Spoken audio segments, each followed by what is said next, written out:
L'homme se réveilla après un accident de voiture. Il se rendit au bord de la route pour demander de l'aide. Mais la voiture se dirigea droit vers lui. En s'approchant, il vit que le chauffeur avait les yeux entièrement blancs, reposant contre le dossier du siège. Il appela immédiatement la police. Lorsqu'on lui demanda son nom, il se rendit compte qu'il avait perdu la mémoire. Il sortit sa carte d'identité et apprit ainsi son nom. Soudain, un corbeau s'écrasa sur la voiture, lui aussi avec les yeux blancs. Pris de peur, il se retourna et s'enfuit. Il arriva dans un restaurant voisin, où toutes les personnes étaient évanouies sur leur table. Il soupçonna que l'air était contaminé. Il déchira un morceau de sa chemise pour se couvrir le nez et la bouche. Il suivit son adresse sur sa carte d'identité et arriva chez lui. Puis il scella les portes et fenêtres. Il aperçut alors son voisin en train de réparer un tracteur. L'homme fit un signe de la main pour lui indiquer de s'éloigner. Mais le voisin pensa qu'il l'appelait. Soudain, le voisin eut les yeux blancs et tomba juste devant lui. Il comprit alors que ce n'était pas l'air qui posait problème, mais lui-même. Il trouva un corbeau pour faire un test et découvrit que tout être vivant à moins de 15 mètres de lui aurait les yeux blancs et s'évanouirait. Il était incrédule. Le soir, une femme vint vers lui. Il avait peur de lui faire du mal. Alors il cria immédiatement pour lui dire de ne pas s'approcher. Mais la femme ne sembla pas affectée. Elle expliqua qu'elle était aussi dans sa voiture la nuit de l'accident et qu'elle avait également perdu la mémoire. Ce qui surprit encore plus l'homme, c'était que dès qu'ils étaient ensemble, ses pouvoirs disparaissaient. Ils décidèrent de se rendre sur les lieux de l'accident pour retrouver leurs souvenirs. À la radio,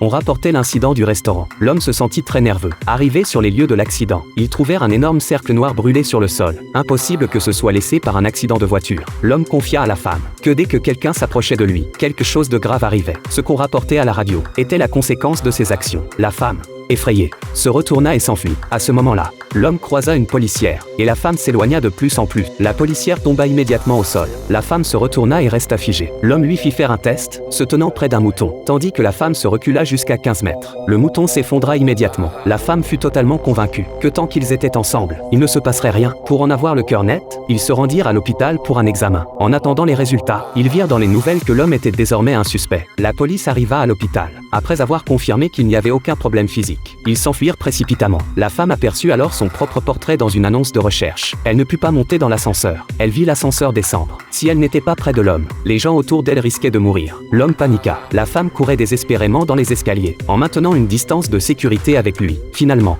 elle réussit à le rattraper. Et heureusement, personne ne fut blessé.